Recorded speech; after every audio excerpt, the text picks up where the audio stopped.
morning mga kapuso! Oh, gulat kayo na nandito Dito po siya. ako. Present na tayo at syempre eto guys, alam nyo ba kung anong meron this Sunday? Partner, May alam idea mo? ako. Father's Yes, Day na po. Father's Day na po!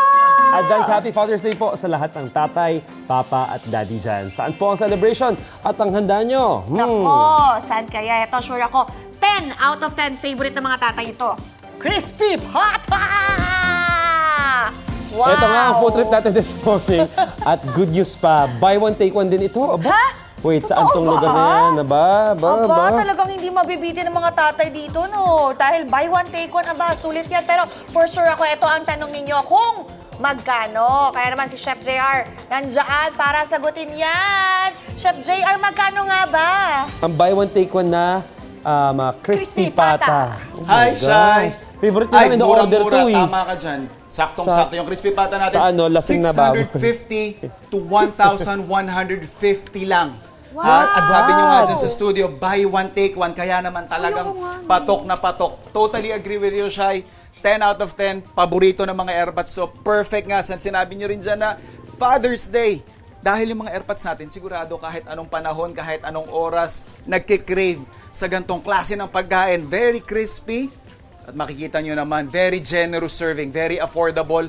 At saka syempre, importante dyan yung lasa. Kaya naman, alamin na natin, paano ba nila pine-prepare yung kanila naman talagang legit na crispy pata. Kaya tawagin natin, tagal Malabon mismo, si Brother Luis Manalang. Brother, a blessed morning sa iyo, sir. Good morning po, sir. Ito, bati ka sa Hello mga guys. kapuso natin. Magandang umaga po sa inyo lahat. Yan. Brother, syempre, curious tayo kasi napakamura nung binibenta yung crispy pata. Paano nyo ba ito ginagawa? Bali, ano po kasi yan, kinukuha ko po siya ng maramihan, kaya nabibenta ko po siya ng mura. Bali, wholesale po yung strategy ko na ginagamit. Para Okay. mabenta natin yung buy one, take one po yung bata. May kakaiba ba kayong proseso na ginagawa? Paano nyo niluluto yung inyong crispy pata? Bali, ano po kasi, pinapakulo po namin sa iba't ibang pampalasa ng 3 to 4 hours po. 3 to 4 talagang, hours? Opo, para Okay. siguradong juicy siya, tsaka ano po, malambot po talaga. Tsaka para manuot din yung lasa Manuot talaga, yung lasa. maniksik doon sa laman-laman niya. Kasi di ba, minsan may mga crispy pata na, maganda nga tingnan. Pero kapag kumurot ka na doon sa loob, Wala na po parang. hindi na nanuot yung lasa eh, no? So ito, after natin pakuluan ng 3 to 4 hours, ano yung next? Prito na agad o... Ay, hindi pa naman po. Ano po siya, i-rest po siya ng 1 hour po. Ah, okay. Kasi magtatalsikan din, ano? Tatalsikan na po. Okay, tapos normally yung cooking process natin na to, yung pagpiprito, mga gaano katagal inaabot ito? Nasa ano lang po siya, 15 minutes lang po. 15 minutes? Opo, 15 minutes. Okay. Pero, curious lang ako Luis, paano ninyo naisip or bakit ninyo naisip na mag-buy one, take one ng crispy pata?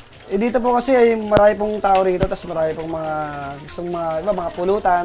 Okay. Di ba yung mga tao? Kaya yun po, inisipan ko po na ginawa ko po rin pong buy one take one para affordable po. Affordable, mas marami yung kwan. Pero syempre, may profit margin. Kailan pa ba kayo nagbukas? Bali na lang po kami, last year lang po ng August 1. Bagong-bago pa lang. Pero in fairness going strong yung negosyo mo. O meron na nga po kaming isang branch pa po sa Imus. Nice! Congratulations! Ito, tanong lang natin, kasi yung 650 to 1,150 natin na binanggit kanina, ilang tao yung makakakain doon? Bali sa 650 po, kaya na po yun ng 5 to 6 person po. 5 katao? Opo. Ay, Minsan sulit sobra na pa nga. po eh. Depende rin po sa kakain. Pero Ay, syempre, ganun po siya nag-range po sa 5 to 6 person po. 6 to 12? 5 to 12 persons. 5 to 6 po. Teka lang, nalilito ako Kasi syempre, 650 to 1,150. So, ibig sabihin may sizes ito. Sizes po. Ano-ano yung Meron sizes po tayong natin? meron pa nga po kaming binibenta, small 250 pesos po, solo order. Yun naman pang solo. Oo, pang budget Pero itong meal. mga buy one, take one. Ang budget take po natin, meron po tayong mga size po, meron pong medium, large, jumbo, tsaka mega jumbo.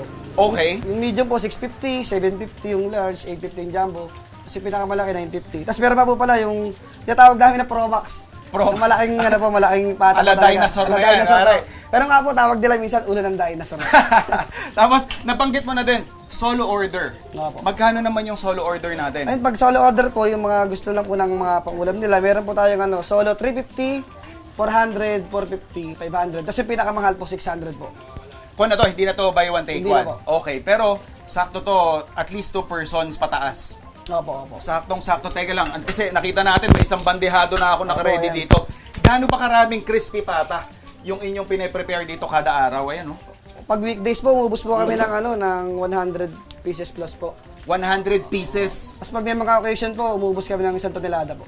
Wow! Isang tinulada. Grabe, ang dami nun. Sir, teka, sa mga gusto namang umorder, anong oras kayo nagbubukas? Ang Pata ni Luis, open po 24 hours po. 24 hours. Ayun ah. Sound check. Yung lutong, pasok na pasok mga kapuso. Tsaka yung sinasabi ni Sir Luis na yung malasa, Malasa po talaga. pare, solid. Napakalasa. Parang sa isang subo makakakain ka na kagad ng isang cup ng kanin eh. Opo. Winner na winner. Saktong-sakto itong mga kapuso na pangregalo nga sa mga airpods natin or kahit pang ulam lang, di ba? Happy Father's Day sa mga kapuso natin. Sir Luis, maraming salamat. A pleasure na may natutunan ako kasi nagsiserve din kami ng crispy pata. Pero may mga sorpresa pa kaming hatid sa inyo para sa mga tatay na kasama natin dito sa Malabon City. Kaya tumutok sa inyo pambansang morning show kung saan laging una ka. Unang hirit!